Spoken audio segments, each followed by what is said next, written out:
The knife was already at her throat when Elena realized the guards she trusted had betrayed her. She stood frozen in the narrow stone hallway beneath the palace, her back pressed against cold stone, her heart slamming against her ribs so hard she thought it might break through skin.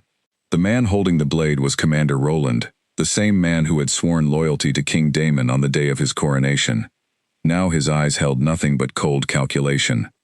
"You should have stayed in your chambers, Omega," Roland whispered. "This does not concern you. If it involves the king's life, it concerns me," Elena said, forcing steel into her voice, even as her knees trembled. She had followed him, because something about his movements that night had felt wrong. Now she understood why. Spread across the small table behind him were maps of the palace, marked with red ink showing the guard rotations, the king's private chambers, and a route that led straight to Daemon's bedroom window. They meant to kill him before sunrise. "You will not breathe a word of this," Roland said, pressing the blade closer, "or you will join your king in the grave." Elena's mind raced. She was an Omega, smaller and weaker in body than the Alpha soldiers who surrounded her, but her mind had always been her greatest weapon. She thought of Daemon, sleeping peacefully 2 floors above them, unaware that the men sworn to protect him were the same men planning his end. "Let me go," she said quietly. "I will tell no one. I only came down here looking for my missing bracelet." Roland studied her face for a long moment, searching for any sign of a lie. Elena kept her expression calm, though inside she was screaming. Finally, he lowered the knife, but the warning in his eyes did not fade. "Say nothing," he repeated, "or the next blade will not miss." Elena nodded and forced her legs to carry her back up the stairs, each step feeling like a mile. Only when she reached her chambers and shut the door behind her did she allow herself to shake. She had to warn Daemon. But warning him meant exposing what she knew, and exposing what she knew meant Roland and his men would silence her before she ever reached the throne room. She sat on the edge of her bed, staring at the moonlight spilling through the window, and tried to think of a plan that would not get either of them killed. By morning, she had one. She would go to Daemon directly, in secret, before the guards changed shifts. She dressed quickly, and moved through the servant passageways she had memorized during her years living in the palace, as his bonded mate. The halls were quiet, the torches burning low, and every shadow made her flinch. When she reached his chamber door, she knocked softly, 3 times, the signal only the 2 of them knew. Daemon opened the door within seconds, already dressed, his sharp eyes taking in her pale face and trembling hands. As the Alpha King, his senses were far beyond that of an ordinary man, and he could smell the fear rolling off her skin before she said a single word. "Elena," he said, pulling her inside and closing the door. "What happened?" She told him everything. The maps, Roland's threat. The plan to kill him before dawn using a route through the old servant tunnels that the guards themselves had left unguarded on purpose. Daemon's jaw tightened as he listened, his golden eyes darkening with restrained fury. When she finished, he pulled her close, his hand cupping the back of her head protectively. "You risked your life to come here," he said. "I could not let them hurt you," she answered simply. He kissed her forehead, then stepped back, already thinking like the king he was born to be. "I will handle this, but you must stay hidden. If Roland suspects you told me, he will come for you first. I am not afraid of him. I am afraid for you," Daemon said, and the raw honesty in his voice struck her more than any declaration of love ever could. That day, Daemon moved carefully, pretending he knew nothing. He reassigned certain guards, under the excuse of a routine rotation, quietly replacing them with soldiers whose loyalty he trusted without question. He sent private letters to allies outside the palace, asking them to investigate Roland's recent movements and any connections to the royal council members who had long resented Daemon's bond to an Omega. For in the eyes of many nobles, an Omega mate was seen as a weakness. Omegas were gentle, nurturing, and traditionally seen as unfit to stand beside a ruler who needed strength and political alliances.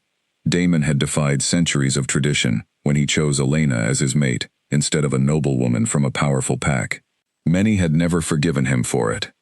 Elena spent the day locked in her chambers, staring at the door, listening to every footstep in the hallway. She did not know that outside, in the shadowed corners of the palace, whispers were already spreading. whispers that the Omega Queen had discovered something she should not have. That night, as she prepared for bed, a soft knock came at her door. She opened it, expecting a servant, and instead found her closest friend in the palace, a healer named Margaret, standing with tears in her eyes. "They know," Margaret whispered, stepping inside quickly and shutting the door. "Roland knows you told the king. He has men watching your window right now." Elena's blood ran cold. "How do you know this?" "My brother serves under him. He came to warn me an hour ago.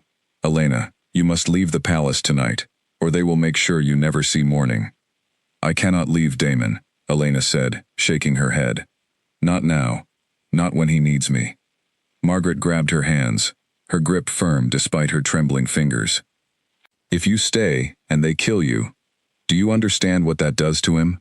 His bond to you is part of what keeps his wolf steady. If you die, his grief could destroy him, and Roland knows this. They are not just planning to kill him, they are planning to break him first, through you." The words hit Elena like a blow. She had always known the depth of the mate bond, the way an alpha's very soul could unravel without his omega beside him. If Roland could not simply murder Damon and expect the kingdom to accept it quietly, perhaps his new plan was crueler still. Weaken the king by destroying the woman he loved, then strike while he was broken. "I need to speak with Damon," Elena said, moving toward the door. "There is no time," Margaret said. "The guards outside are already changing position. If you go to him now, they may take that as their chance to move against you both at once." Elena stood frozen, torn between fear and duty. Then, slowly, an idea began to form in her mind, one so dangerous it made her stomach turn, but one that might be the only way to save the man she loved. "What if," she said quietly, "they thought I was already dead?" Margaret stared at her. "What are you saying?"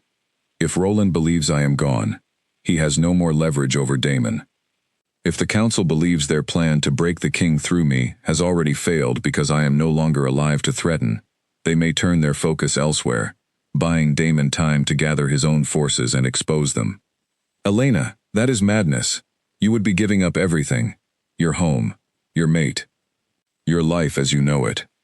"I would be giving Damon a chance to survive," Elena said, her voice steady now despite the tears gathering in her eyes. "That is not madness. That is love." Margaret searched her face for a long moment, then nodded slowly, understanding the weight of what her friend was about to do. "If you are certain, I know a way. My family has old knowledge of herbs that can mimic death, herbs that slow the heart and cool the skin without truly ending life. It has been used before, in desperate times." "Then we do not have much time to waste," Elena said, wiping her eyes and straightening her shoulders. "Tell me everything." Through the rest of that night, Margaret explained the plan in whispers. There would be a staged accident. A carriage said to have lost control near the eastern cliffs, the same road Elena often traveled when visiting the healing gardens outside the palace walls. A body double, arranged carefully, burned beyond recognition, would be found in the wreckage. Elena herself would take the herbs before dawn, appearing lifeless, long enough to be declared dead by the palace physician, who Margaret trusted completely, and who owed her family a debt from years before. "And Damon?" Elena asked, her voice breaking for the first time. "I cannot let him believe I am truly gone. It will destroy him." "He must believe it," Margaret said gently. "For your plan to work, everyone must believe it, including him. If he knows the truth, his grief will not be real, and Roland's spies will see through the deception in an instant. His pain must be genuine to protect you both." Elena closed her eyes, picturing Damon's face, imagining the moment he would learn of her death. The thought alone felt like a blade through her chest, but she thought of Roland's knife against her throat, of the maps marking a path straight to Damon's window, of the danger circling him like wolves in the dark. "Do it," she whispered. "Whatever it takes to keep him alive, do it."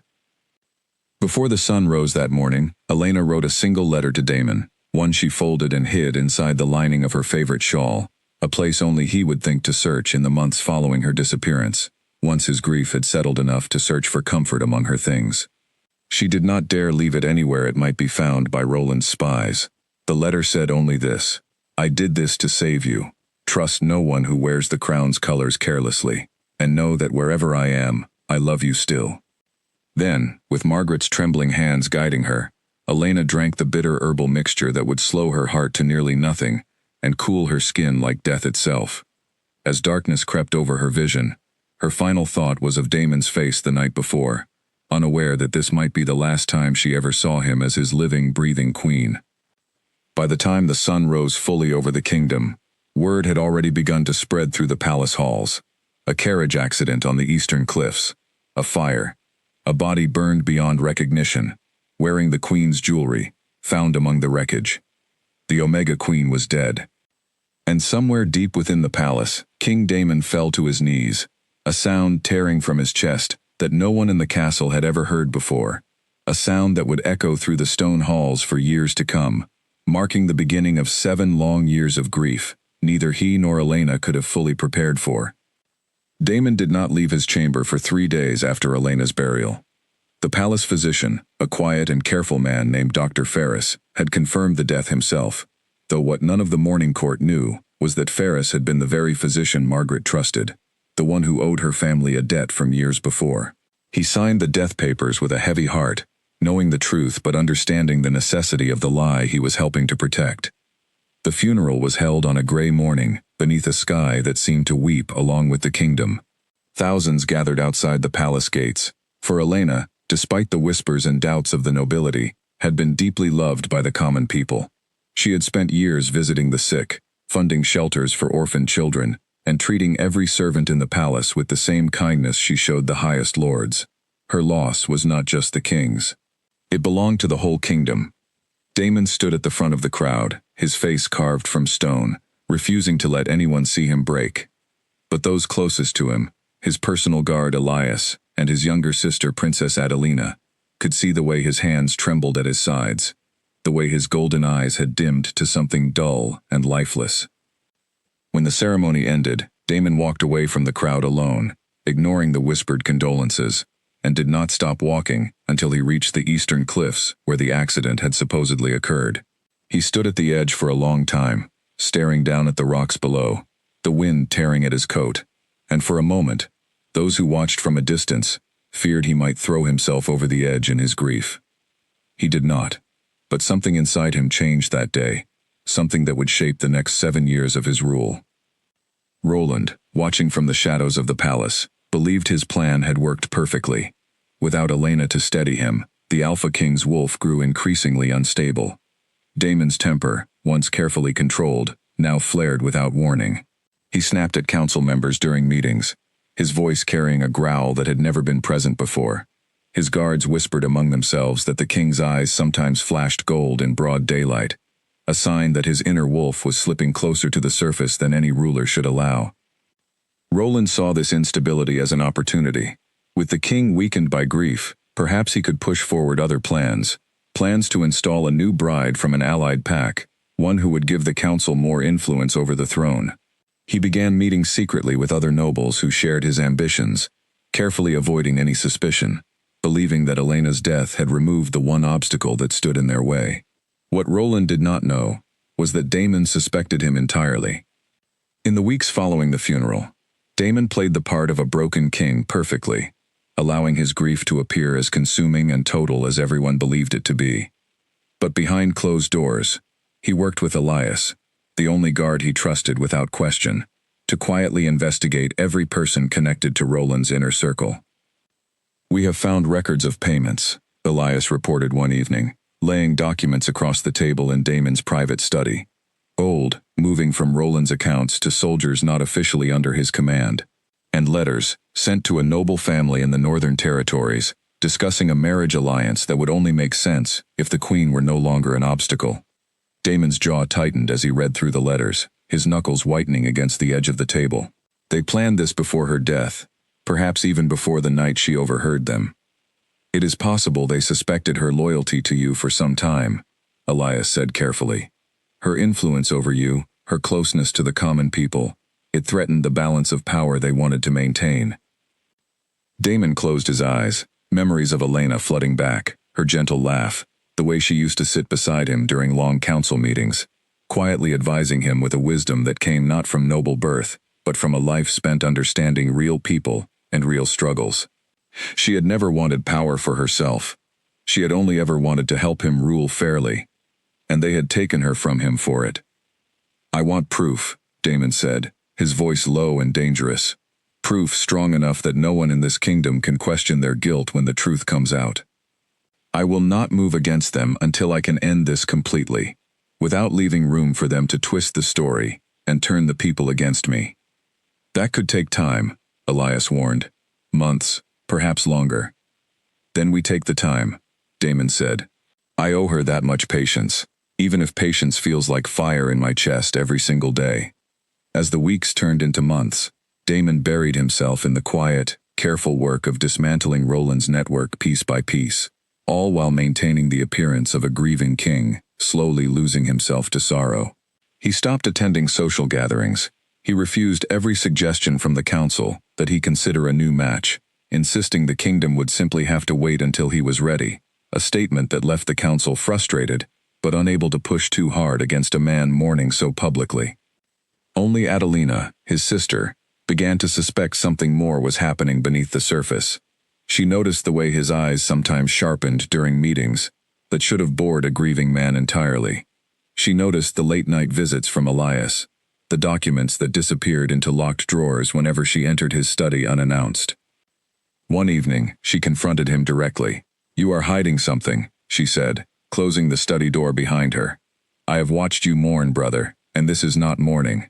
This is something else." Daemon studied his sister for a long moment, weighing whether he could trust her with the truth. Finally, he sighed and gestured for her to sit. "What I tell you cannot leave this room." By the time he finished explaining Roland's betrayal and the ongoing investigation, Adelina's face had gone pale with fury. "They killed her. They killed Elena to weaken you, and you have said nothing?" "Saying something too soon would only warn them," Daemon said. "I need more time. I need enough proof that when I finally act, there is no question of their guilt, no room for them to claim innocence and turn the nobles against me." Adelina nodded slowly, understanding the careful game her brother was playing. "Then let me help you. 2 sets of eyes are better than 1, and I have connections among the noble families that you do not." Daemon hesitated only a moment before agreeing. Together, brother and sister began working in tandem, Adelina gathering information through careful conversations at court gatherings, while Daemon and Elyas continued their quiet investigation through official channels. Months passed. The kingdom settled into an uneasy rhythm, the grieving king ruling with a quiet intensity that some mistook for weakness, and others recognized as something far more calculated. Roland, confident in his success, grew bolder, pushing forward plans to introduce Daemon to potential brides from allied territories, testing how far he could press the king toward a new political marriage. Each time, Daemon refused, citing his grief, buying more time, while the evidence against Roland and his allies continued to grow.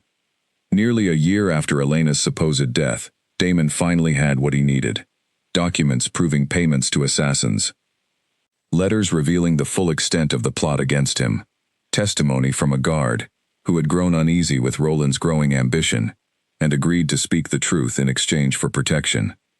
But on the very night Daemon planned to move against the conspirators, disaster struck in a way none of them had anticipated. Roland, perhaps sensing the shifting winds around him, or perhaps simply growing paranoid after months of careful plotting, made his own move first.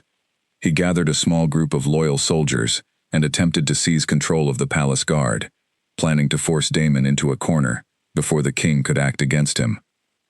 The following hours would become known throughout the kingdom as the Night of Betrayal, a night that would test everything Daemon had built in the year since losing the woman he loved, and a night that would ultimately determine whether his careful patience had been enough to save not only his throne, but his very life. The alarm bells rang just after midnight, tearing through the silence of the palace like a blade through cloth. Daemon was already awake, reviewing the final pieces of evidence with Elyas, when the sound reached them. Within seconds, Elyas was on his feet, sword drawn, his expression grim. "They are moving early," Elyas said. "Someone must have warned Roland that we were close to exposing him." Daemon's wolf surged beneath his skin, gold flooding his eyes, as the Alpha King rose from his chair. A year of carefully controlled grief and patience shattered in an instant, replaced by the fierce protectiveness of a ruler whose kingdom was under direct threat. "Gather every guard loyal to the crown," Daemon ordered. "Lock down the east wing. I want Roland found and brought to me alive. He will answer for everything, in front of the entire court, not in some shadowed corner where his allies can twist the story afterward." Throughout the palace, chaos erupted, as loyal guards clashed with the small group of soldiers Roland had convinced to join his desperate final effort.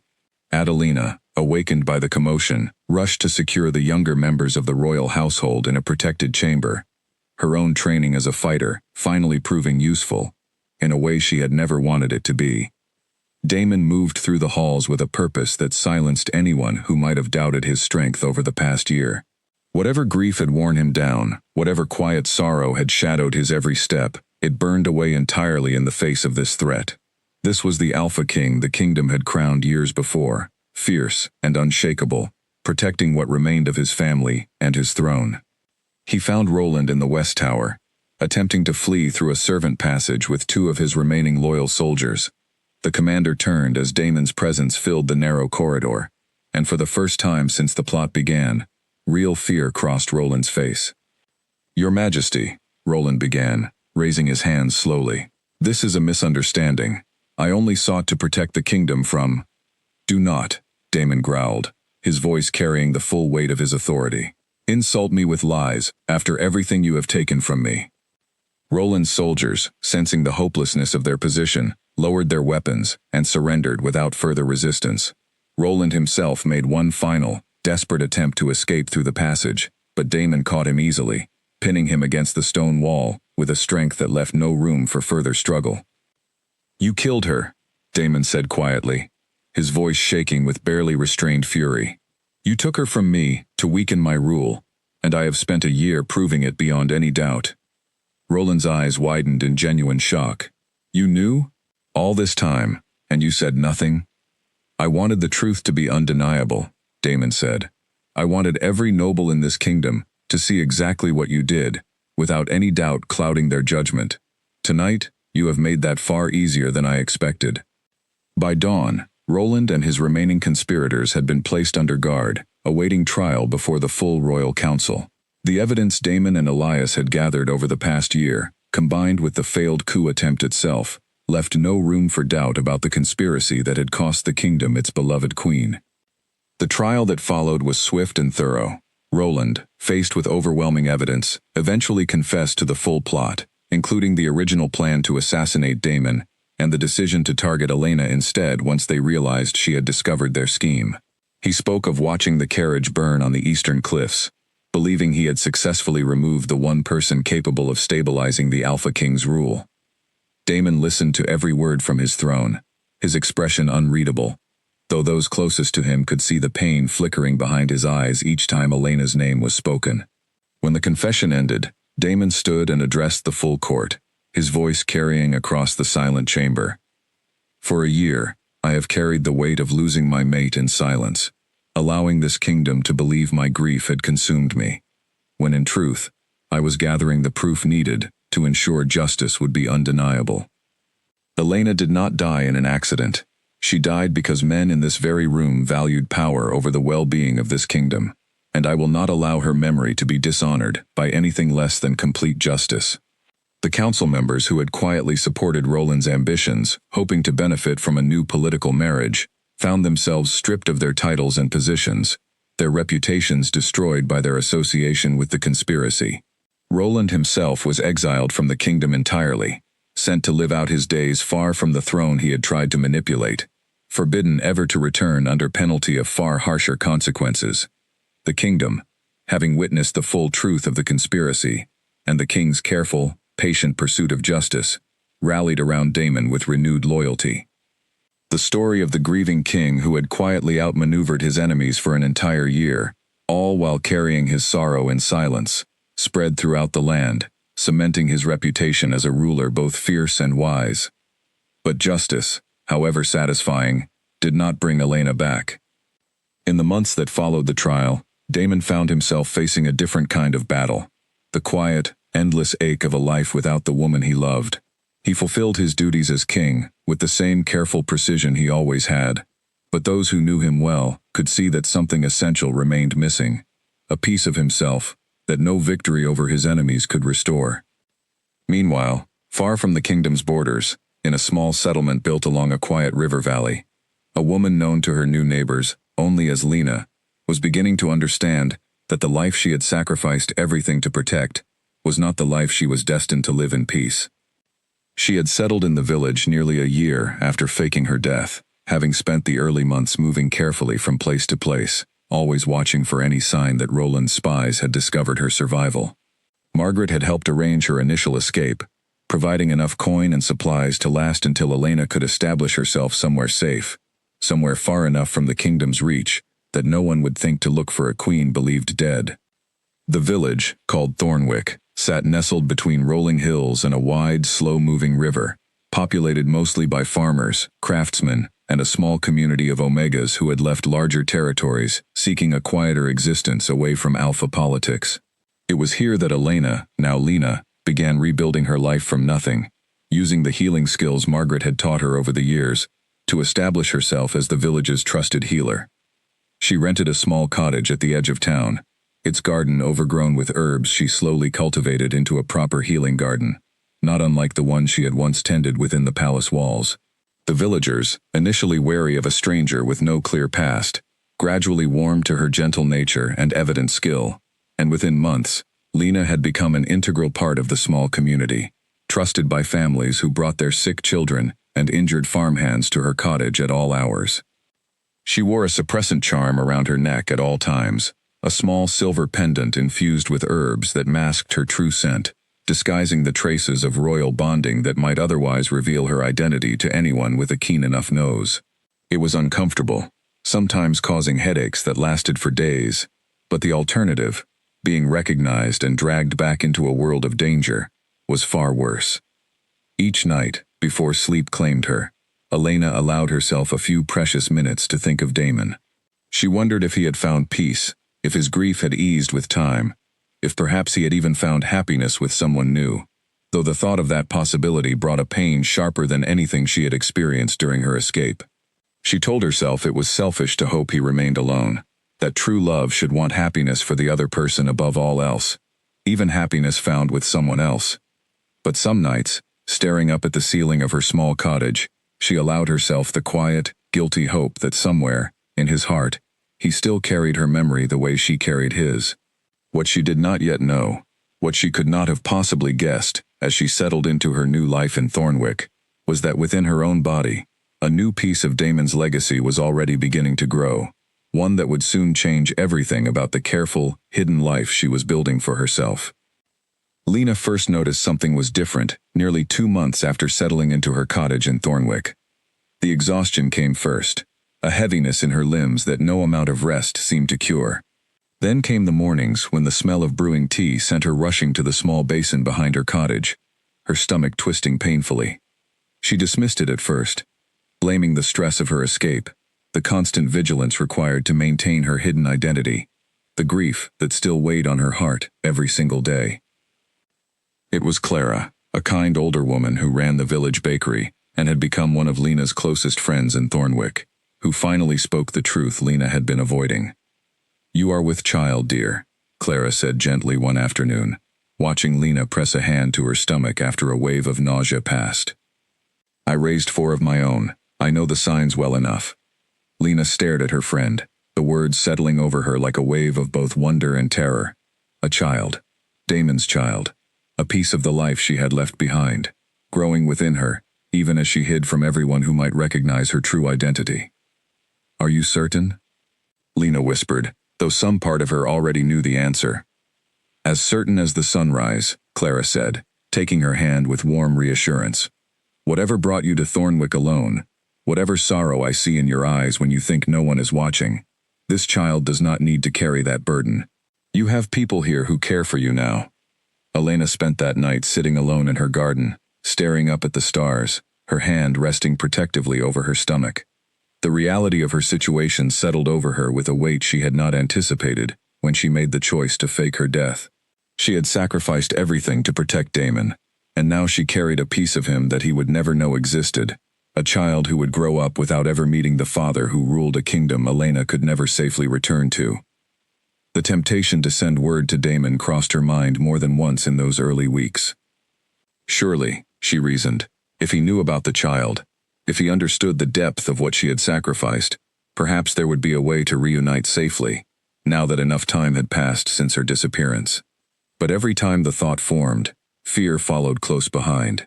She had no way of knowing whether Roland's conspiracy had been fully exposed, whether it remained safe to reveal that she had never truly died. If word reached the wrong ears before Damon could protect her, the sacrifice she had made would mean nothing, and worse, it could put both her and her unborn child directly in danger. So she made the difficult choice to remain silent, to continue building her life in Thornwick as Lena, the village healer, and to prepare for the arrival of a child who would grow up knowing only fragments of the truth about their father. The months that followed brought both joy and quiet sorrow. Clara and several other village women rallied around Lena as her pregnancy progressed, treating her with the same warmth and support any expecting mother might receive from a close community. They brought her food when the exhaustion made cooking difficult, helped prepare a small nursery within her cottage, and shared stories of their own children to ease her nervousness about the journey ahead. But every moment of joy carried an undercurrent of grief. Lena often found herself imagining how different this experience might have been within the palace walls, surrounded by physicians and midwives, skilled in caring for an Alpha King's mate, with Damon at her side through every step of the pregnancy. Instead, she faced this journey largely alone, her only true confidant being Clara, who had quickly become something like family in the absence of everyone Lena had left behind. She gave birth on a cold winter morning, nearly 8 months after arriving in Thornwick, with only Clara and the village midwife present to help guide her daughter safely into the world. The labor was long and difficult, and there were moments during those exhausting hours when Lena found herself calling out for Damon before catching herself, remembering that he could not be there, that he did not even know this child existed. When it was finally over and the midwife placed her daughter in her arms, Lena felt something shift within her chest, a fierce and immediate love, unlike anything she had experienced before, even in her deepest love for Damon. She looked down at the tiny face staring up at her, and immediately recognized the sharp, familiar shape of Damon's eyes staring back, though colored a soft hazel rather than his striking gold. "She has her father's eyes," Lena whispered, tears streaming freely down her face. "What will you name her?" Clara asked softly, watching the tender moment with a warm smile. Lena thought for a long moment, considering names that might honor both the life she had left behind and the new life she was building in Thornwick. Finally, she settled on a name that felt right, one that carried strength and quiet resilience, much like the journey she and her daughter would need to face together. "Wren," she said finally. "Her name will be Wren." As Wren grew from an infant into a curious toddler, Lena found herself navigating the delicate balance between building a normal life in Thornwick and carrying the weight of secrets too dangerous to share, even with her own daughter. She told Wren simple things as she grew older, that her father was a good man, someone brave and important, who lived far away in a place they could not visit. She never elaborated further, unable to find the words to explain the full truth of a kingdom, a crown, and a conspiracy that had forced her into hiding. Wren, as she grew, proved to have an inquisitive mind and a fierce independence that reminded Lena constantly of Damon. Even in small mannerisms the girl could not possibly have learned from a father she had never met. The way Wren tilted her head when concentrating, the stubborn set of her jaw when she disagreed with something, even the occasional flash of something sharp and commanding in her hazel eyes when she felt strongly about a matter, all echoed traits Lena remembered clearly from her years bonded to Damon. Life in Thornwick settled into a quiet rhythm over the following years. Lena's reputation as the village healer grew, drawing patients from neighboring settlements who had heard of her skill with herbs and remedies. She used the income to provide a comfortable, if modest, life for herself and Wren, and slowly, carefully, allowed herself to believe that perhaps this hidden existence might be sustainable indefinitely, that perhaps she and her daughter could remain safely tucked away from the dangers of palace politics forever. But even as the years passed, and Wren grew from a toddler into a bright, curious child of 6, Lena never fully released the quiet vigilance that had become second nature since her escape. She always kept a small bag packed with essential supplies, hidden beneath a loose floorboard in her cottage, prepared for the possibility that she might need to disappear again at a moment's notice. She always wore her suppressant pendant, renewing its herbal charm each month with practiced care. And every night, without fail, she thought of Damon, wondering if the passage of time had brought him any measure of peace, wondering if he had ever discovered the truth about the conspiracy that had taken her from him, and wondering, with a hope she rarely allowed herself to fully acknowledge, whether fate might someday find a way to bring them back together.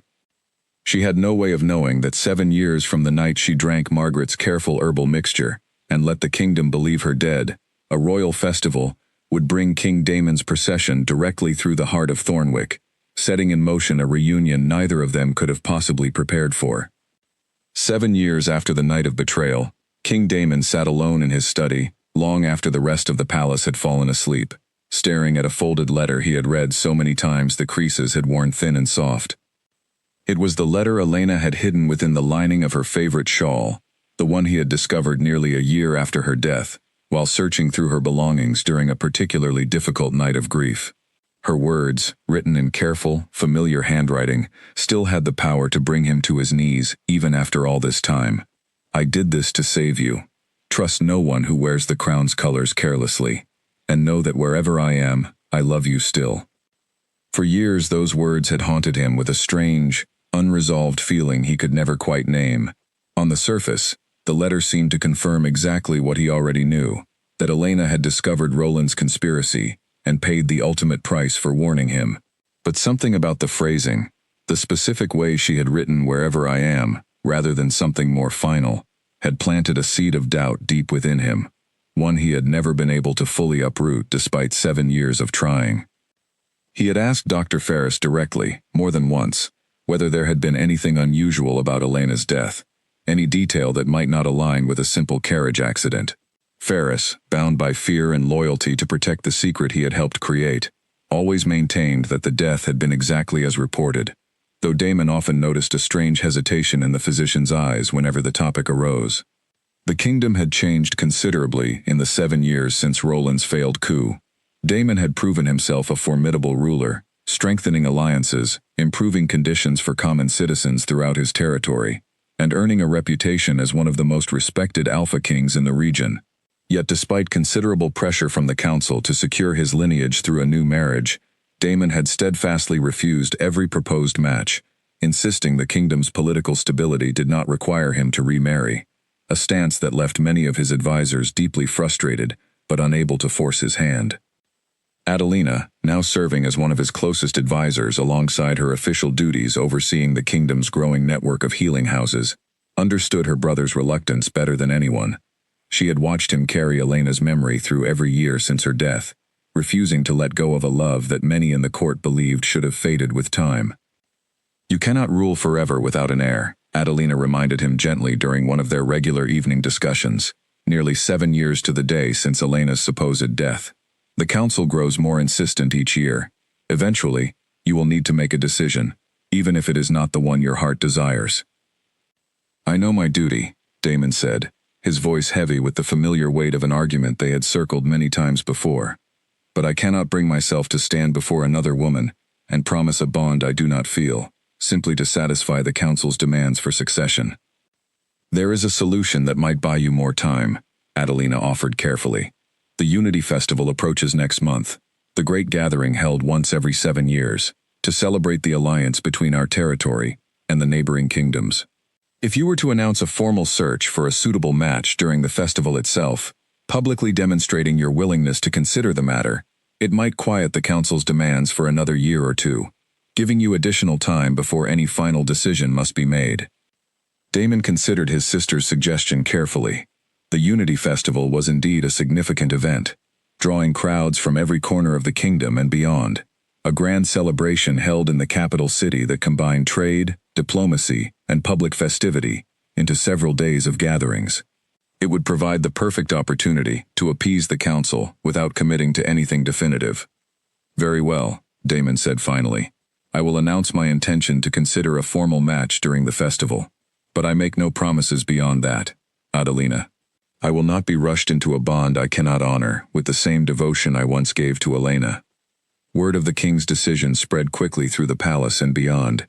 reaching every noble family with an unmarried daughter of appropriate age and status.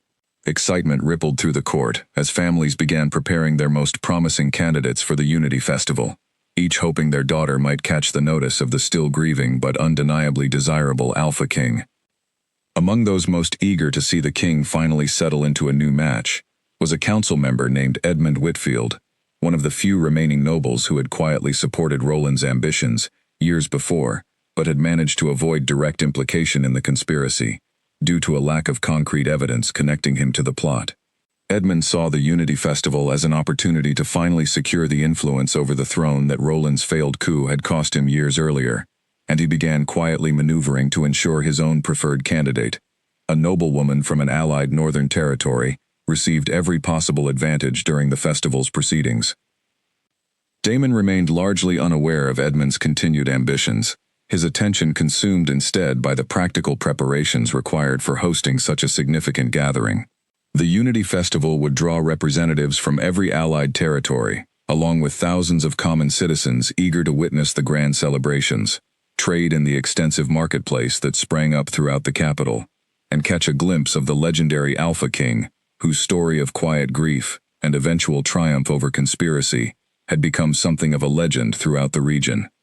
As preparations for the festival intensified throughout the capital, similar preparations were underway in the distant village of Thornwick, though for entirely different reasons.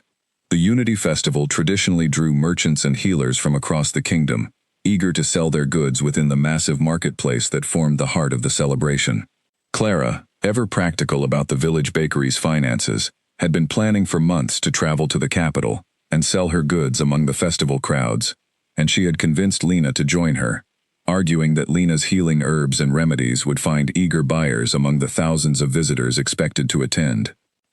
Lena had hesitated initially, the idea of traveling to the very capital she had fled 7 years earlier, sending a familiar spike of fear through her chest.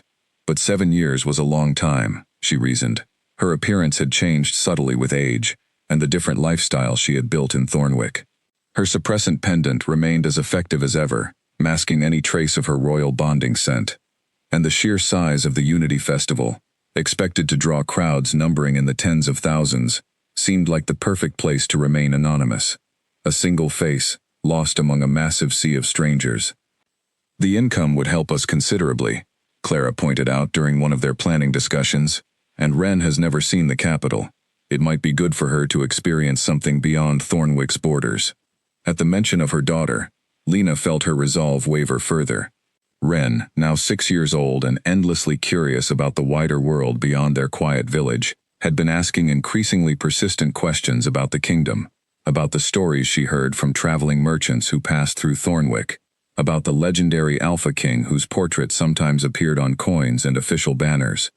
Perhaps, Lena thought, a brief visit to the festival, careful and controlled, surrounded by the safety of a massive crowd, might satisfy some of her daughter's curiosity, without exposing either of them to any real danger. We will go, Lena finally decided, though a quiet unease settled in her chest even as she agreed. But we stay together at all times, and if anything feels wrong, anything at all, we leave immediately. Do you understand, Wren? Wren, sitting nearby and half listening to the adult conversation while sketching pictures of imagined castles on a worn piece of parchment, looked up with bright, curious eyes. I understand, Mama, but why would anything feel wrong? It is only a festival. Lena forced a reassuring smile, unable to explain to her innocent daughter the full weight of fears she carried, fears rooted in a life Wren knew nothing about. Sometimes, it is simply wise to be careful, even during happy occasions, Lena said gently. Now, help me gather the herbs. We will need to prepare for the journey. We have much to do before we leave for the capital. As mother and daughter began preparing for their journey to the very heart of the kingdom Lena had fled 7 years earlier, neither of them could have possibly imagined the collision course fate had set for their small family, and the grieving king whose procession would soon pass directly through the crowded streets where they planned to sell their goods. The journey from Thornwick to the capital took nearly 5 days, traveling by cart along roads that grew increasingly crowded as they neared the heart of the kingdom. Wren spent much of the journey pressed against the side of the cart, wide-eyed at the changing landscape, the growing number of travelers heading toward the same destination, and eventually, the first distant glimpse of the capital's towering walls, and the palace rising above them, like something from the stories she had heard whispered among the village children. "Is that where the king lives?" Wren asked, pointing toward the distant spires visible even from miles away. "Yes," Lena said quietly, her own eyes lingering on the familiar silhouette longer than she intended. 7 years had not diminished the ache that settled in her chest at the sight of the palace she once called home. "Have you ever met him?" Wren asked, her curiosity as endless as always. Lena hesitated, choosing her words carefully, as she always did, when Wren's questions drifted too close to dangerous territory. "Long ago, before you were born, I lived a very different life. But that life is behind us now, Wren. We should focus on the festival ahead." Wren, sensing her mother's discomfort, let the subject drop, though the curious gleam in her eyes suggested the questions were far from finished, merely postponed for a more opportune moment. They arrived in the capital 2 days before the official start of the Unity Festival, giving Clara enough time to secure a favorable spot within the sprawling marketplace that had already begun forming throughout the city's central square. Merchants from every corner of the kingdom and beyond crowded the streets, setting up stalls selling everything from exotic spices to handcrafted jewelry, while the palace guard worked to maintain order among the growing crowds that would only intensify as the festival's opening day approached. Lena set up her small healing stall alongside Clara's bakery display, arranging her carefully prepared herbs, salves, and remedies with practiced efficiency. The years of running her own healing practice in Thornwick had given her a keen sense for what remedies would draw the most interest from festival crowds, and within hours of opening her stall, she had already attracted a steady stream of curious customers. Meanwhile, within the palace walls, Damon prepared for the opening ceremonies, with a growing sense of dread he could not quite shake. Adelina's suggestion to announce a formal search for a match during the festival had seemed reasonable enough when first proposed, but as the actual moment approached, Damon found himself increasingly reluctant to follow through with the plan, his heart rebelling against the idea of publicly moving forward with any pursuit of marriage that felt like a betrayal of everything he had shared with Elena. "You seem troubled," Elias observed, having remained Damon's most trusted advisor and friend throughout the 7 years since Roland's failed conspiracy. "I am troubled," Damon admitted, standing at the window of his study, overlooking the bustling preparations taking place throughout the capital below. "Announcing this search feels like closing a door I am not certain I am ready to close." "Perhaps," Elias said carefully. "It does not need to mean anything final. A search for a match does not guarantee a marriage will follow. It simply satisfies the council's demands, while giving you room to continue as you have." "Perhaps," Damon echoed, though the word carried little conviction. Edmund Whitfield, watching the festival preparations unfold with calculated interest, had spent the preceding weeks carefully positioning his preferred candidate for maximum visibility during the upcoming celebrations. Lady Vivian of the Northern Territories had been groomed extensively for this moment, coached on proper court etiquette, dressed in the finest fabrics the Northern Territories could provide, and prepared to make an impression on the Alpha King that Edmund hoped would prove impossible to ignore.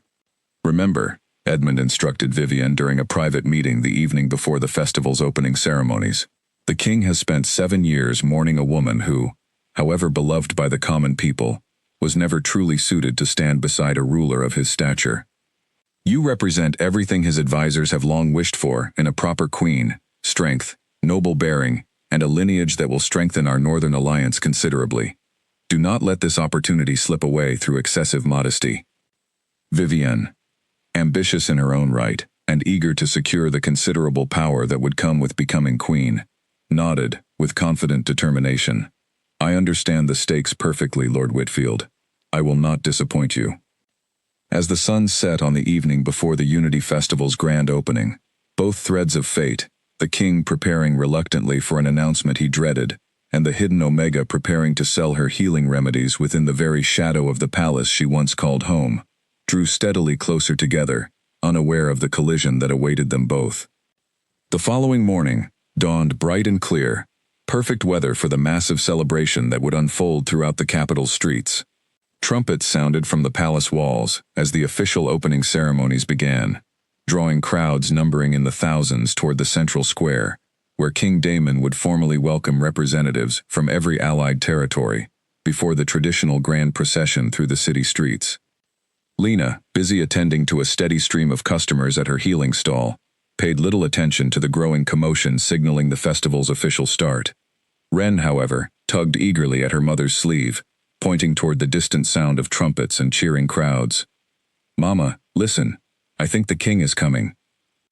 Lena's stomach tightened with familiar unease. She had known, of course, that the festival would include some manner of royal procession, but she had hoped, perhaps naively, that their location within the sprawling marketplace might keep them safely distant from any direct encounter with the palace's official proceedings. "We should perhaps move our stall to a quieter corner," Lena suggested to Clara, trying to keep her voice casual despite the growing knot of anxiety in her chest. "Nonsense," Clara said cheerfully, too absorbed in the excitement of the festival to notice her friend's discomfort. "The procession draws the largest crowds, which means the best customers. We would be foolish to move now, just as business is picking up." Lena hesitated, torn between her instinct to retreat and the practical reality that abandoning their prime marketplace location now, without any clear reason she could explain to Clara, would only raise unwanted questions. She glanced toward Ren, who was practically vibrating with excitement at the prospect of catching a glimpse of the legendary king she had heard so much about during their journey to the capital. "Very well," Lena finally relented, though every instinct urged caution. "But we stay close together, and if the crowd becomes too much, we retreat immediately." As the sound of trumpets and cheering grew steadily closer, signaling the approach of the royal procession through the very street where Lena's small healing stall stood, she had no way of knowing that within mere minutes, 7 years of carefully maintained distance and hidden identity would collide directly with the man she had sacrificed everything to protect. The royal procession moved slowly through the packed streets, King Daemon, riding at the front, atop a magnificent gray horse, dressed in ceremonial armor that gleamed beneath the bright festival sun. Crowds pressed against the barriers lining the street on both sides, cheering and waving as the procession passed. Children lifted onto shoulders for a better view, merchants pausing their sales to watch their ruler pass by. Daemon maintained the composed, regal bearing expected of him, offering measured nods and occasional smiles to the crowds, though his mind remained heavy with thoughts of the announcement he would soon be forced to make. Beside him, though several paces back in accordance with proper protocol, rode Lady Vivian, dressed in northern colors that stood out vividly against the more muted tones typically favored by the capital's fashion.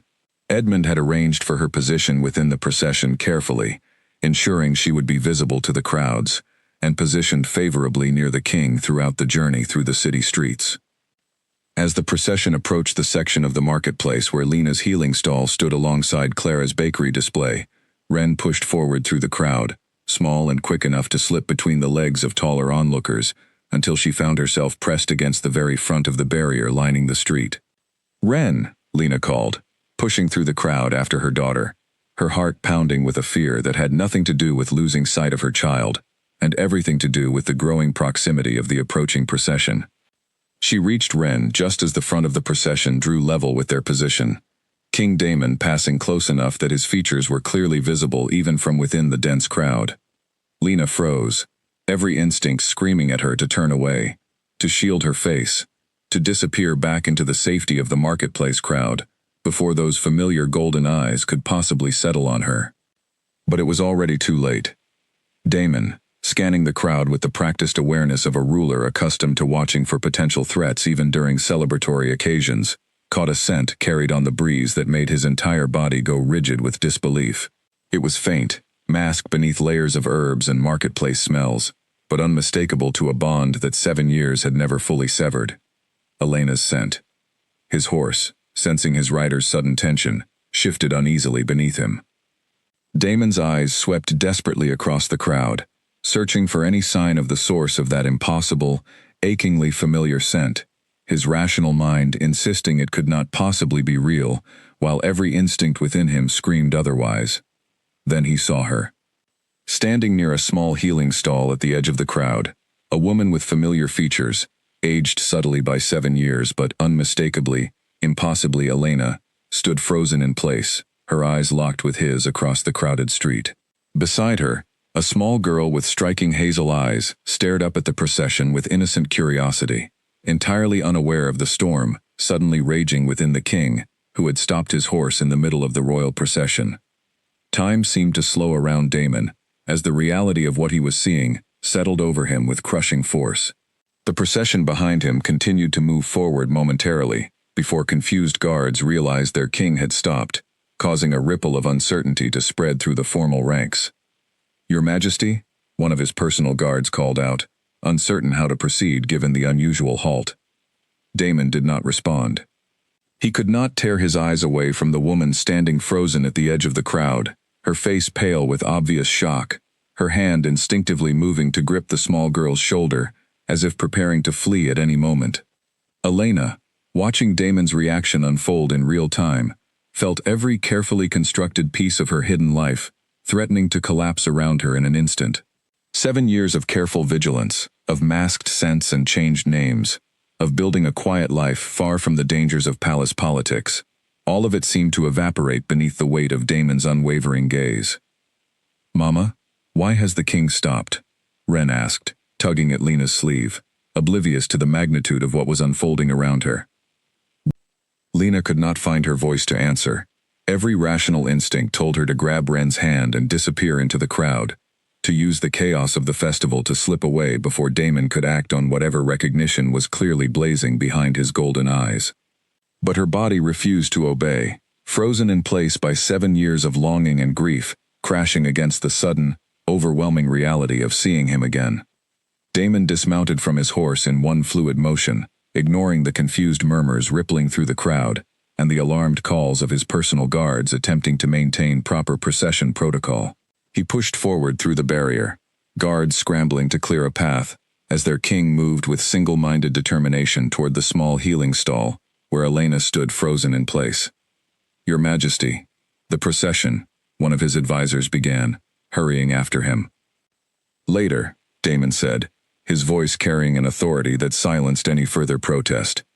The crowd, sensing something significant unfolding before them, though unable to fully understand its meaning, began to press closer, murmurs of confusion and curiosity spreading rapidly through the throng of onlookers. Edmund Whitfield, watching from his position near Lady Vivian, felt a cold spike of alarm as he observed the king's uncharacteristic behavior, though he had no way of understanding its true cause. Elena watched Daemon approach with a mixture of terror and desperate longing so intense it left her breathless. Every step he took closer erased another piece of the careful distance she had maintained for 7 long years, and yet some part of her, the part that had never truly stopped loving him despite everything she had sacrificed, wanted nothing more than to close the remaining distance between them herself. "Elena," Daemon said, as he finally stopped before her, his voice barely above a whisper, though it carried clearly through the sudden hush that had fallen over the immediate crowd. "It is you. After all this time, it is truly you." Tears filled Elena's eyes, as 7 years of grief, guilt, and carefully suppressed longing finally broke through the composure she had maintained for so long. "Daemon," she whispered, his name feeling foreign and precious on her tongue after years of silence. Ren looked between the strange man and her mother, with growing confusion, sensing the weight of whatever was happening between them without fully understanding its significance. "Mama, do you know the king?" Daemon's eyes moved from Elena to the small girl standing beside her, taking in the familiar hazel eyes, the shape of her jaw, features that struck him with sudden, overwhelming recognition, even before Elena could find the words to explain. His breath caught in his throat as understanding crashed over him with the force of a physical blow. "Elena," he said again, his voice trembling now with an entirely different kind of emotion. "Is she?" Elena closed her eyes briefly, 7 years of secrets finally reaching their breaking point in the middle of a crowded marketplace, surrounded by thousands of onlookers who had no idea they were witnessing a reunion that would change the course of the kingdom's future. "Daemon," she said softly, opening her eyes to meet his gaze directly, for the first time in 7 years. "This is Ren, our daughter." For a long moment, King Daemon could not speak at all. He stared down at Ren, this small girl with hazel eyes so achingly similar to his own, and felt 7 years of grief and unanswered questions collapse into a single, overwhelming truth. He had a daughter, a child he never knew existed, raised in hiding by the woman he had mourned for 7 long years, believing her lost forever. "You are truly her father?" Ren asked, tilting her head with the same curious directness Elena had noticed so often reminded her of Damon himself. "Mama always said my father was far away and important. I did not know she meant the king." A broken sound, somewhere between a laugh and a sob, escaped Damon's throat. He knelt down slowly, bringing himself to eye level with the daughter he had just discovered, careful not to overwhelm her despite the storm of emotion raging within him. "I am," he said softly, his voice thick with feeling. "I am your father, Ren, and I promise you, nothing in this world is more important to me than this moment, meeting you for the first time."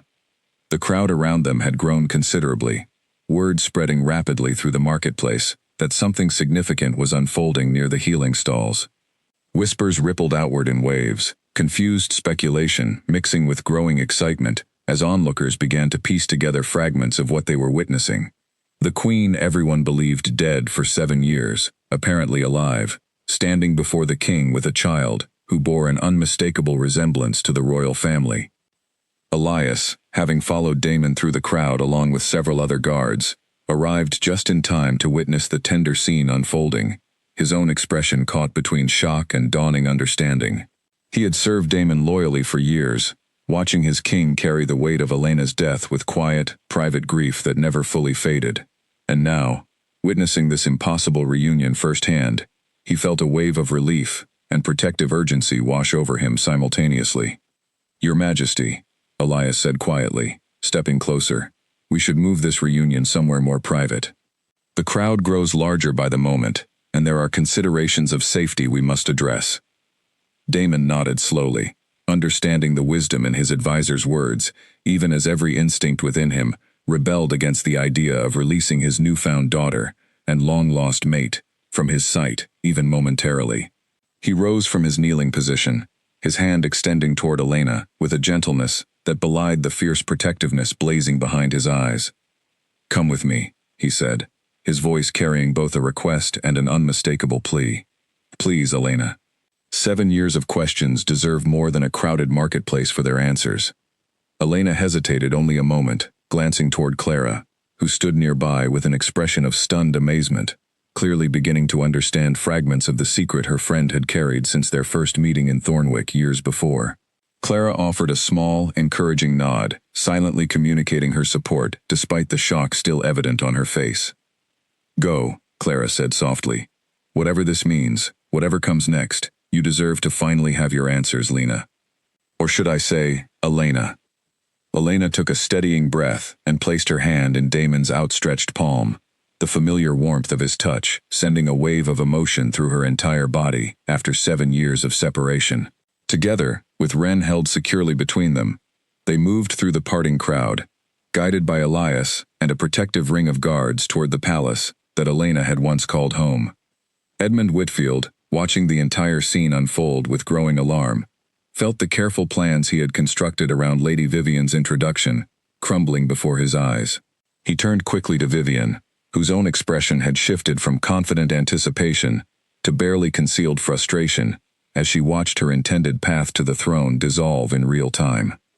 "This changes nothing," Edmund said quietly, though his voice lacked its usual confidence. "We do not yet know the full circumstances of her return. There may still be opportunities to address this situation favorably." Vivian said nothing, though the calculating look in her eyes suggested she was already considering how this unexpected development might be turned to her advantage, or at the very least, how to salvage what remained of her family's political ambitions. Within the palace, Damon led Elena and Ren to his private study, the same room where he had spent countless nights over the past 7 years staring at Elena's final letter, wondering about the true meaning behind her carefully chosen words. Adelina, alerted by hurried messengers about the extraordinary events unfolding, arrived within minutes, her expression a mixture of shock, joy, and burning curiosity. "Elena," Adelina breathed, moving forward to embrace her former sister, by bond with tears streaming down her face. "We believed you gone. All these years, we mourned you." "I know," Elena said, returning the embrace with equal emotion, guilt still heavy in her chest, despite the joy of reunion. and I am so sorry for the pain that belief caused everyone I love. But I had no choice, Adelina. Roland would have killed Damon if I had not disappeared. Adelina pulled back, her expression sharpening with sudden understanding. You knew about Roland's plot before it happened? You faked your death to protect Damon from the very conspiracy that eventually exposed itself through his failed coup? Elena nodded, and slowly, carefully, she began to explain everything that had happened 7 years earlier. The overheard conversation in the palace basement, Roland's threat against her life, the discovery that his true plan involved breaking Damon through her death rather than direct assassination, and Margaret's desperate plan to fake her death using herbs that mimicked the appearance of death without causing true harm. Damon listened to every word, with an expression that shifted between fury at the danger Elena had faced, grief for the years they had lost together, and overwhelming relief that she had survived it all, whatever the cost of that survival had been.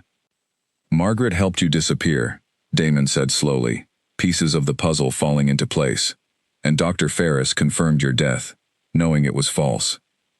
They saved my life, Elena said. And in doing so, they gave me the chance to keep you safe, even if it meant losing everything else I held dear. Where have you been all this time? Damon asked, his hand tightening gently around hers, unwilling to release his grip now that he had finally found her again. 7 years, Elena. Where did you go? Elena explained her journey to Thornwick, the quiet life she had built as the village healer, the friendship with Clara that had become something like family in the years since her escape, and finally, the discovery of her pregnancy shortly after arriving in the small village, a discovery that had brought both immense joy and profound loneliness as she faced the prospect of raising their daughter entirely alone. I wanted to tell you, Elena said, her voice breaking slightly as tears filled her eyes once more. So many times, I wanted to send word, to let you know Ren existed, to end the separation that was breaking my heart every single day. But I feared what might happen if word reached the wrong ears before it was truly safe. I did not know if Roland's conspiracy had been fully exposed, if it remained dangerous to reveal that I had survived. Damon closed his eyes briefly, the weight of 7 years of separation, of a daughter growing up without her father, of grief that both of them had carried in isolation when they might have faced it together, settling heavily over him. But beneath the sorrow, a fierce and unshakable resolve began to form, a determination that whatever pain the past 7 years had caused, the future would be different. You are safe now, he said finally, opening his eyes to meet Elena's gaze with unwavering certainty. Both of you. Roland's conspiracy was fully exposed and dismantled years ago. There is no danger remaining that could justify continuing to hide who you truly are. Ren, who had been listening to the adult conversation with growing understanding despite her young age, looked up at her mother with wide, curious eyes. Does this mean we get to stay here now, Mama? In the palace, with Papa? Elena looked at Damon. 7 years of separation, and longing, finally giving way to the possibility of a future she had scarcely allowed herself to imagine during the long, quiet nights in Thornwick. That depends, she said softly, on whether your father still wants us to stay. Damon's answer came not in words, but in the way he gathered both Elena and Ren into his arms, holding them close with a fierce, protective tenderness that answered the question more completely than any spoken promise could have achieved. News of Elena's return spread through the capital with astonishing speed, transforming the remaining days of the Unity Festival into something entirely unexpected. By the following morning, every corner of the city buzzed with talk of the Queen believed dead for 7 years, now revealed alive and reunited with the king, alongside a young daughter no one had known existed. The common people, who had always held deep affection for Elena during her years as queen, reacted with overwhelming joy, many gathering outside the palace gates hoping for a glimpse of the family whose story had captured the imagination of the entire kingdom.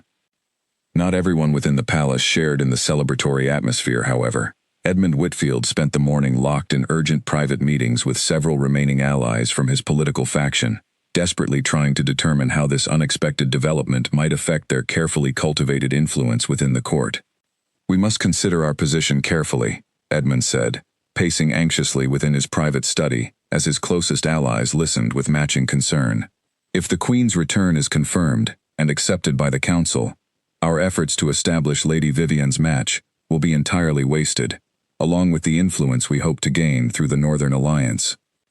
Perhaps there is still room to raise questions, suggested one ally, a nobleman named Cedric, who had long benefited from his association with Edmund's faction. 7 years is a long absence. The council may wish to investigate the full circumstances before formally reinstating her position as queen. Questions about her loyalty, her true reasons for remaining hidden so long, even questions about the child's true parentage, could delay any formal recognition considerably. Edmund considered this suggestion carefully, recognizing both its potential usefulness and its considerable risk. Publicly questioning Elena's account, especially given the overwhelming public support for her return, could easily backfire, casting his own faction as villains, attempting to obstruct a joyful reunion for selfish political gain. We must proceed with extreme caution, Edmund finally decided. Any challenge to her account must appear to come from genuine concern for the kingdom's stability, not from political ambition. Let us gather what information we can about her years in hiding, and present our concerns to the council through proper channels, framed carefully as due diligence rather than obstruction. Meanwhile, within the royal family's private quarters, Elena faced a different kind of challenge as she began the difficult process of reintegrating into palace life after 7 years of absence. The physicians who examined her confirmed what she already knew, that the herbs Margaret had used to fake her death 7 years earlier had left no lasting harm, though the emotional toll of the deception weighed heavily on everyone involved in its discovery. Dr. Ferris, summoned before the council to explain his role in confirming Elena's false death, faced intense questioning about his decision to participate in the deception, however noble its intentions. Damon, present throughout the proceedings, spoke firmly in the physician's defense, emphasizing that Ferris's actions had ultimately protected the kingdom from a conspiracy that could have resulted in far greater tragedy had it succeeded in its original goal of assassinating the king himself. Dr. Ferris acted to protect this kingdom's rightful ruler from a conspiracy that nearly succeeded in ending my life, Damon stated firmly, before the assembled council. Whatever discomfort his deception caused, the alternative, allowing Roland's plot to unfold unchecked, would have resulted in far greater harm to this kingdom, and everyone within it. The council, swayed by both Damon's firm defense and the overwhelming public support for Elena's return, ultimately voted to formally reinstate Elena's position as queen, acknowledging the extraordinary circumstances that had forced her 7-year absence. Ren, meanwhile, was formally recognized as the king's legitimate heir, a decision that carried enormous political weight, given the kingdom's long-standing concerns about succession. Edmund, watching these developments unfold with growing frustration, made one final attempt to salvage his faction's influence during a private council session held to finalize the details of Elena's formal reinstatement. With all respect to Her Majesty's clearly genuine sacrifice, Edmund said carefully, the council must consider practical matters regarding the young princess's upbringing. 7 years raised outside palace walls, without proper training in courtly matters, presents certain challenges for a child destined to eventually inherit the throne. Perhaps additional guidance from experienced court advisors would benefit her transition considerably. Elena, present for the council session despite her exhaustion from the whirlwind of events following her return, met Edmund's carefully worded suggestion with calm but unmistakable firmness. My daughter has been raised with kindness, wisdom, and a deep understanding of the common people this kingdom exists to serve, values I consider far more important than familiarity with courtly customs that can be taught at any age. I trust the council will find her more than capable of fulfilling her future responsibilities. Damon, seated beside Elena, placed a supportive hand over hers, his expression leaving no room for further debate. The princess's upbringing will be guided by her parents, as is proper for any royal family. I trust this matter is settled. Edmund, recognizing the futility of pressing the issue further given the clear support Elena and Damon commanded throughout the council chamber, reluctantly conceded the point, though the calculating gleam in his eyes suggested he had not entirely abandoned hope of finding some future avenue to reassert his faction's waning influence. In the weeks that followed, as Elena and Ren gradually settled into their new life within the palace, Damon made a decision that would ultimately close the door on any remaining schemes Edmund's faction might have hoped to pursue. He called for a formal investigation into the full extent of Edmund's historical connections to Roland's original conspiracy, uncovering evidence that, while insufficient to prove direct involvement in the assassination plot itself, revealed clear knowledge of the scheme that Edmund had failed to report to the Crown at the time. Faced with this evidence, Edmund found himself with little choice but to accept a quiet but permanent removal from his council position, his considerable political influence finally and completely dismantled after years of careful maneuvering. Lady Vivienne, her family's ambitions for a royal match thoroughly extinguished, returned to the Northern Territories, her brief moment of potential royal significance reduced to nothing more than a footnote in the kingdom's ongoing story. With the last remnants of political threat finally cleared away, Elena and Daemon turned their attention toward rebuilding the life together that Roland's conspiracy had stolen from them 7 years earlier. Ren, adjusting remarkably well to her new surroundings given her naturally curious and adaptable nature, quickly became a beloved figure throughout the palace, her genuine warmth and quick intelligence winning over even the most skeptical members of the court staff. Margaret, upon learning of Elena's safe return and the successful resolution of the danger that had forced her friend into hiding, traveled immediately to the capital, reuniting with Elena in an emotional meeting that brought both women to tears. Daemon personally thanked Margaret for her role in protecting Elena during those dangerous early days, offering her a permanent position within the palace's healing house in recognition of her invaluable assistance. Clara, too, found herself welcomed warmly into the extended royal family's circle, her friendship with Elena having proven far more significant than either of them could have anticipated when they first met in the quiet village of Thornwick. She returned to her bakery eventually, though regular visits between Thornwick and the capital became a cherished tradition for the reunited family in the years that followed. As the final days of the Unity Festival drew to a close, with the immediate political challenges surrounding Elena's return successfully navigated, Daemon found himself standing once again at the window of his study, though this time, instead of grief and unresolved questions, he watched the sunset with a sense of peace he had not experienced in 7 long years. Elena joined him quietly, slipping her hand into his, as they watched the colors fade across the capital's skyline together. "Do you regret any of it?" she asked softly. "The years we lost? The pain we both carried alone?" Daemon considered the question carefully before answering, his gaze drifting toward the doorway where Ren's laughter could be heard echoing from somewhere within the palace halls, playing some game with Adelina that had already become a cherished evening ritual. "I regret the years we lost," he said finally, "but I do not regret the sacrifice you made, or the strength it took to survive it. You saved my life, Elena, in more ways than I think either of us fully understood until this very moment. And now, we have the rest of our lives to make up for everything we lost along the way." Elena leaned her head against his shoulder, 7 years of grief and longing, finally settling into something resembling peace. "Then let us make certain," she said softly, "that we never lose sight of what truly matters, ever again." 1 year after Elena's return to the capital, the kingdom gathered once more, this time not for a festival of alliance and trade, but for a celebration far more personal to the royal family. Daemon had insisted on a proper bonding ceremony, a formal reaffirmation of the vows he and Elena had first exchanged many years earlier, before Roland's conspiracy had torn their lives apart. Though their original bond had never truly been broken, not even during the 7 years of separation, Daemon wanted the entire kingdom to witness their reunion made permanent and official, a public celebration of everything they had survived together. The ceremony was held within the palace gardens, the very same gardens where Elena had once tended her healing herbs during her first years as queen, now transformed into a breathtaking display of flowers and soft lantern light for the occasion. Ren, now 7 years old and thoroughly at home within palace life, served as an enthusiastic participant in the ceremony, scattering flower petals along the path with a seriousness that suggested she considered the task of utmost importance. Margaret and Clara sat together among the honored guests, both women having become permanent fixtures within the extended royal family's life over the past year.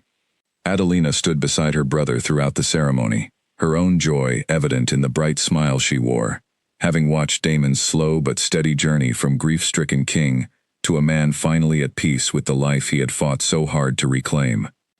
As Daemon and Elena exchanged their renewed vows before the assembled crowd, Daemon found himself reflecting on the long, difficult journey that had brought them to this moment. 7 years of separation, built upon a foundation of sacrifice and danger neither of them had chosen, but but both had faced with remarkable courage. A daughter raised in hiding, who now stood proudly beside her parents, embodying everything good that had managed to survive, despite the darkness that once threatened to consume them all. 7 years ago, Daemon said, addressing not just Elena, but the entire assembled crowd, his voice carrying clearly across the garden, I believed I had lost everything that mattered most to me. I ruled this kingdom through grief so profound I sometimes wondered if I would ever find my way back to genuine happiness. But throughout those difficult years, even in my darkest moments, some part of me refused to fully accept that Elena was truly gone. He turned to look directly at Elena, his golden eyes bright with emotion. I understand now why you made the choice you did, the sacrifice you carried alone, for so many years, to protect me from a danger I did not even know existed. That sacrifice speaks to a love and courage I can never fully repay, but I intend to spend the rest of my life trying. Elena, tears streaming freely down her face, despite her best efforts to maintain composure, took Daemon's hands in hers as she offered her own response to the assembled crowd. I never stopped loving you, not for a single day during those 7 years apart. Every choice I made, every sacrifice, every quiet night spent wondering if I would ever see you again, all of it was rooted in a love I could not bring myself to abandon, even when circumstances forced us apart. Today, surrounded by everyone who has supported us through this extraordinary journey, I am simply grateful beyond words that fate found a way to bring us back together. The formal ceremony concluded with the traditional bonding ritual, a public renewal of the mate bond that had first connected Daemon and Elena so many years earlier, now strengthened by everything they had endured and survived together. As the crowd erupted into joyful celebration, Ren rushed forward to embrace both her parents, completing the circle of a family finally whole after years of separation. Neither of them had chosen, but both had faced with remarkable resilience. In the months following the renewed bonding ceremony, the kingdom settled into a period of prosperity and stability that many attributed directly to the restored strength of their Alpha King, no longer burdened by 7 years of hidden grief. Elena resumed her beloved role supporting the kingdom's healing houses, expanding the network of care she had first established years earlier, now with the added wisdom gained from her years as a village healer in Thornwick. Ren grew steadily into her role as future heir, displaying a natural aptitude for leadership that drew from both her father's commanding presence and her mother's deep compassion for the common people. She often accompanied Elena on visits to Thornwick, maintaining the connection to the humble village that had sheltered her mother during the difficult years of hiding, and developing a genuine appreciation for the perspectives and struggles of common citizens that would serve her well throughout her future reign. Edmund Whitfield, having lost his position and influence entirely, faded quietly from relevance within the kingdom's political landscape, his ambitions ultimately proving no match for the genuine love and loyalty that bound the royal family together. The lessons learned from both Roland's original conspiracy and Edmund's later attempts to exploit political uncertainty led to lasting reforms within the council's structure, ensuring greater transparency and accountability among the kingdom's most powerful advisors moving forward. Years later, as Ren approached adulthood and began formally preparing to eventually assume the throne herself, she often asked her mother to recount the full story of those difficult 7 years, the sacrifice that had shaped her earliest childhood memories, even before she fully understood their significance. Elena always told the story with careful honesty, neither minimizing the fear and danger they had faced, nor dwelling excessively on the pain of separation, instead emphasizing the strength that love and courage could provide, even during the darkest circumstances imaginable. "You taught me something important through all of this," Ren said one evening, sitting beside her mother in the same palace garden where Elena and Daemon had renewed their vows years earlier. "That real strength is not about avoiding difficult choices, but about facing them with courage, even when the cost feels impossibly high." Elena smiled, watching her daughter, now grown into a capable young woman, ready to eventually lead the kingdom with the same combination of strength and compassion that had defined both her parents' rule. "That is perhaps the most important lesson I could hope to pass on to you," she said softly. "Whatever challenges you face in your own life, whatever difficult choices your future may demand, trust that love and courage, even when tested to their absolute limits, can ultimately overcome even the darkest conspiracies and the longest separations."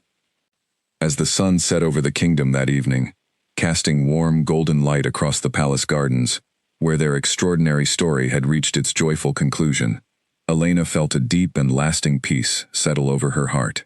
The 7 years of sacrifice, danger, and hidden grief had ultimately given way to a family restored, a kingdom strengthened, and a love that had proven strong enough to survive even the most impossible circumstances. The story of the Omega Queen who faked her death to save her Alpha King, and the extraordinary reunion that unfolded 7 years later in a crowded festival crowd, would be told and retold throughout the kingdom for generations to come, a lasting testament to the power of sacrifice, patience, and a love strong enough to endure even the longest and most painful separation.